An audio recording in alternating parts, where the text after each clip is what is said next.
Coach, come. Daniel? Are they coming?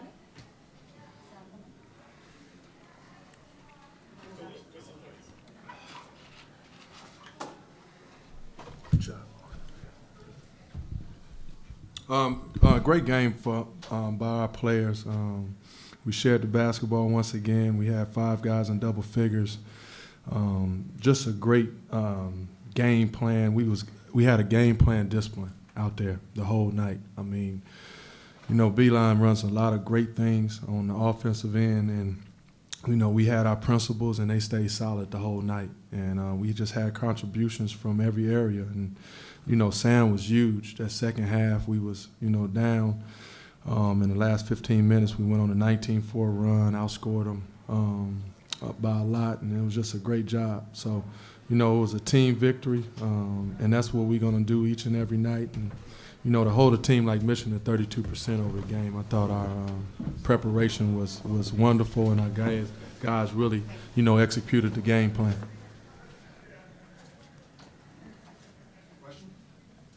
The team got off a little bit of a slow start. You called a timeout, I think, about 9-3. What did you say to them then, and what did they do better after that? No, just play free.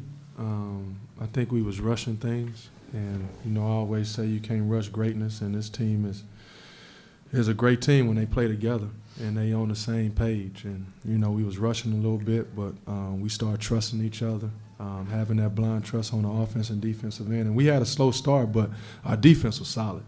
Our defense was solid. So, you know, we just gave up a couple offensive rebounds. I believe they got 4 or 5 offensive rebounds in the first 5 minutes. But our defense was solid.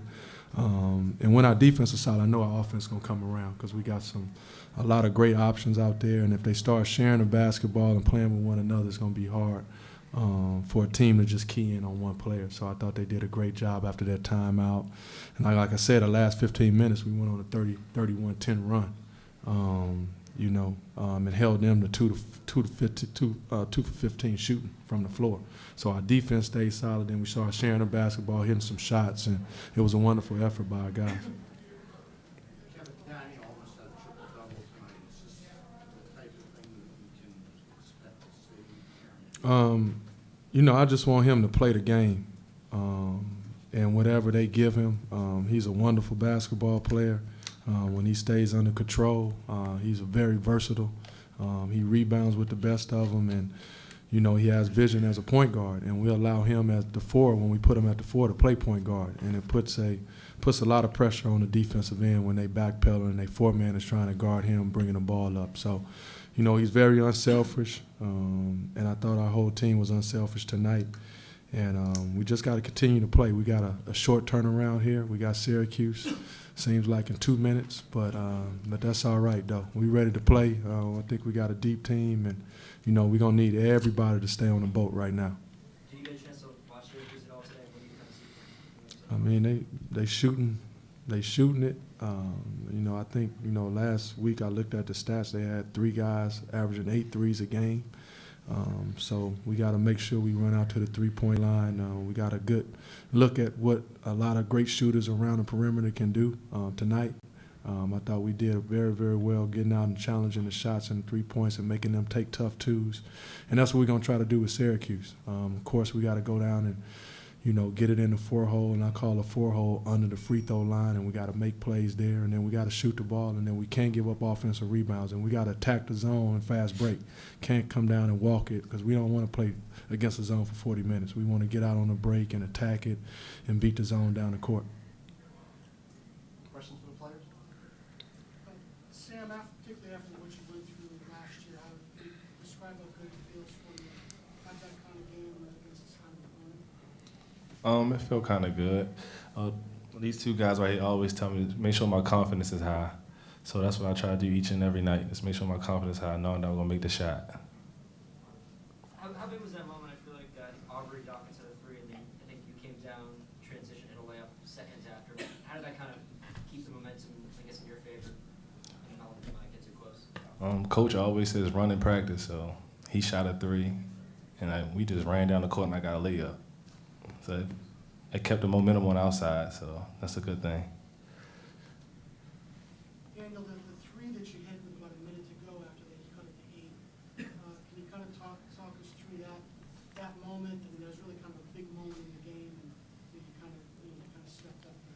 Yeah, it was a rhythm shot. I got into it. I wanted to go to the rim, but I seen the shot clock was going down, and I couldn't go to the rim, so I just stepped up and just knocked down an open three. I guess just in general for any of you guys, with Levert, when he obviously she looks like a totally different team when he's on the court. Could you guys notice, their disarray at the end of the first half when he wasn't out there? I guess on the bench? Roger? Yeah, definitely. He's definitely a great player, and of course he's their number one option. So anytime he was in the game, we definitely all had to be aware. It was kind of tough for one person to stop him. So he was a guy that we kind of all focused on stopping, and I feel like we did a fairly decent job. Hit a couple shots in the second half, and that got him going a little bit. But we was able to maintain and get defensive stops and come out with the win. Rodney, what was the feel like on the floor during that stretch that Coach referred to where you outscored them 31-10? It seemed like everything was working at both ends for you guys. What was that feeling like? It's a great feeling. Everybody out there is involved. Not one person is scoring the basketball. We all just out there playing with a lot of energy. Defensively. We just taking what the defense give us. Like Coach said, we got several different options on the team. So it's hard to focus in on one guy. So it's really kind of hard for a team to stop us with the amount of weapons that we have on the offensive end. Can any of you guys sort of appreciate the UConn-Syracuse rivalry, or is it just kind of another opponent for you guys? I mean, obviously you haven't been involved with games with them in the past, so how do you look at, UConn-Syracuse? It is definitely a huge game. I remember being in high school when I think they went into like 5 or 6 overtimes. My mom let me stay up and watch that game. So I'm happy to be a part of this game tomorrow. And it should be a really good game.